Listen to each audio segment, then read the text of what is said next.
Hello, my anonymous internet friends. Dave the Knight here with another long overdue episode of Games You've Never Played.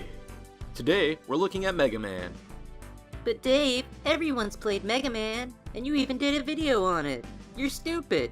Also, you should do more Let's Plays. Right, but no.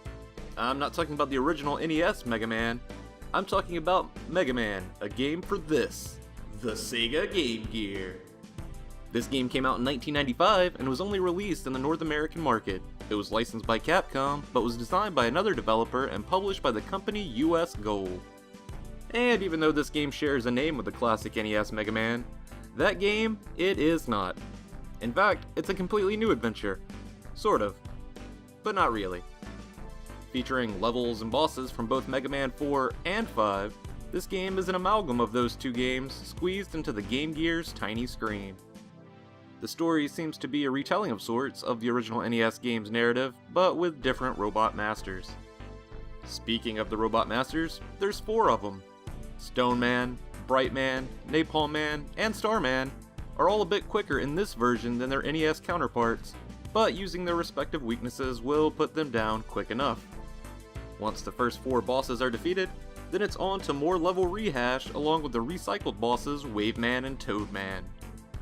After scrubbing the floor with those 2, then it's down to just you and Wily. And he's in Wily Machine 2. Shocker. Defeating Wily leads to an ending. How exciting!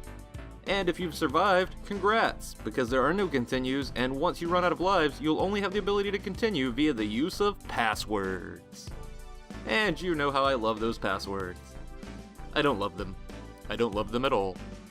But whatever negatives can be said about the game, I can admit that it does look pretty good, especially running on the modified Master System hardware employed by the Sega Game Gear.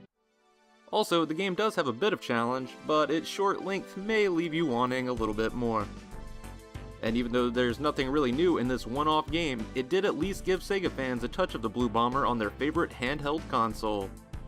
Well, at least until the 6 AA batteries ran dry. Because the 90s.